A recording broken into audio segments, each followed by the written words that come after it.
안녕하십니까, 우짜입니다. 이번 이야기는 엔화 방어와 통제력입니다.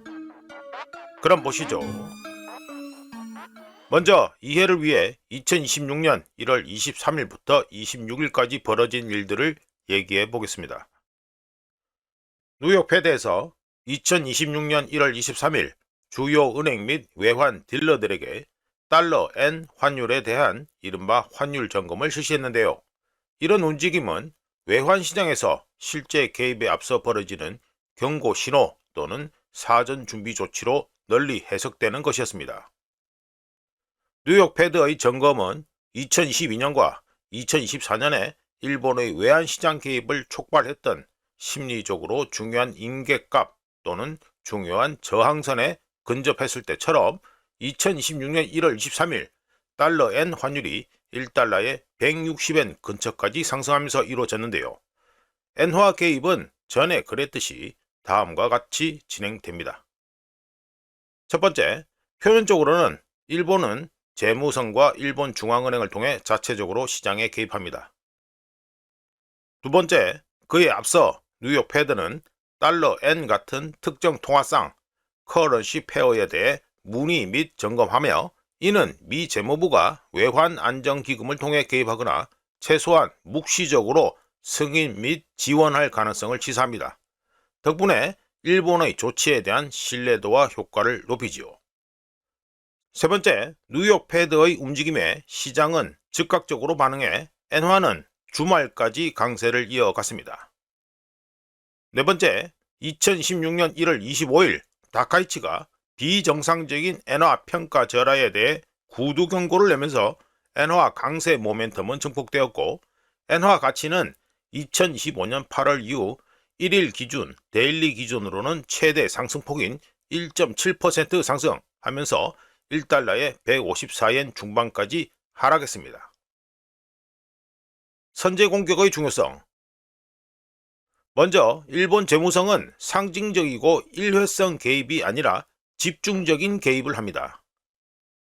2022년 이후 달러 엔 환율이 심리적으로 중요한 수준 또는 심리적으로 중요한 저항선인 1달러에 140엔대 중반, 150엔대, 그리고 최근에는 160엔 부근을 돌파할 때마다 개입이 이루어졌습니다. 각각의 개입은 초기에 큰 폭의 개입으로 시장의 포지션에 충격을 주고 기대치를 재설정한 후 이어지는 공매도를 응징하고 신뢰도를 강화하기 위한 목적의 소규모 후속 개입이 이어지는 동일한 패턴을 보입니다.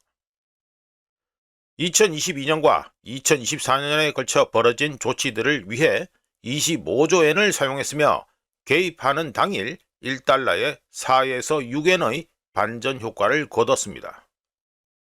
즉, 개입의 목표는 추세를 영구적으로 뒤집는 것이 아니라 엔화 약세가 일방적인 흐름이라는 인식이 퍼지기 전에 해당 인식을 깨뜨리는 데 있었습니다.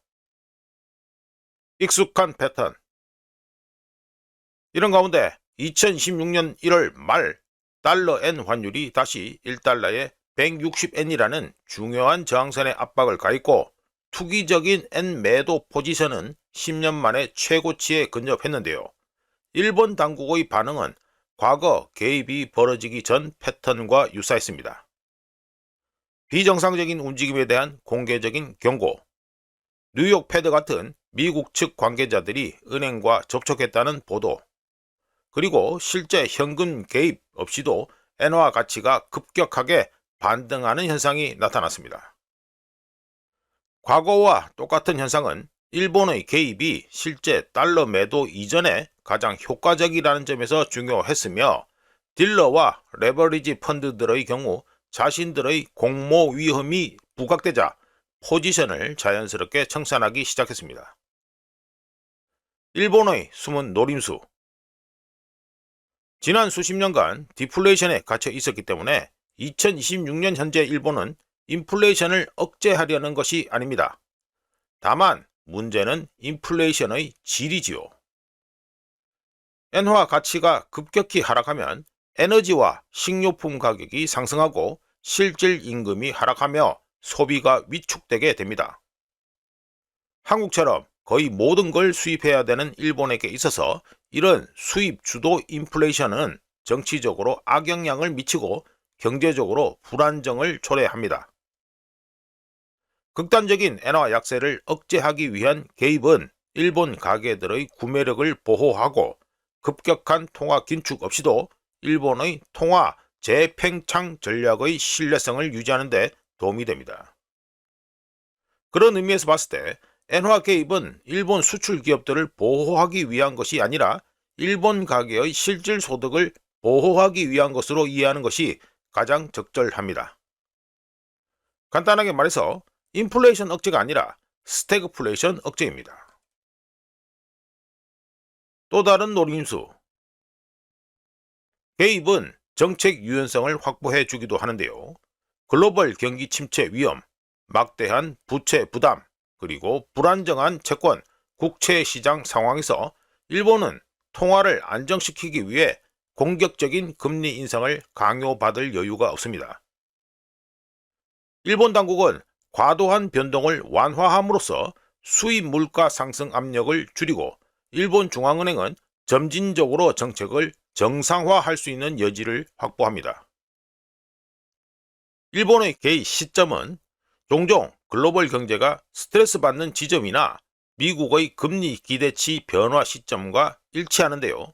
이는 개입이 영구적인 해결책이 아니라 일종의 안전장치 역할을 한다는 걸 시사합니다. 글로벌 공조. 과거에 그랬듯이 일본은 달러-엔 개입을 무질서한 움직임에 대한 대응으로 규정하며 수출 지향적 또는 중상주의적 목표가 아닌 G7 규범에 따라 움직이고 있음을 보여줍니다.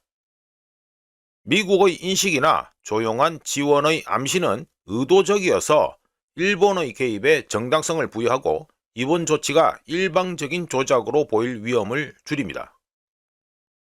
역사적으로 조정되거나 암묵적으로 승인된 개입이 가장 효과적이었다는 게 확인된 가운데 2026년 1월 뉴욕 패드를 통해 나온 소식 또는 신호는 이런 맥락에 부합합니다. 마무리해보면 일본의 외환 개입은 고정 환율을 방어하기 위한 것이 아니라 통제력을 유지하기 위한 것입니다.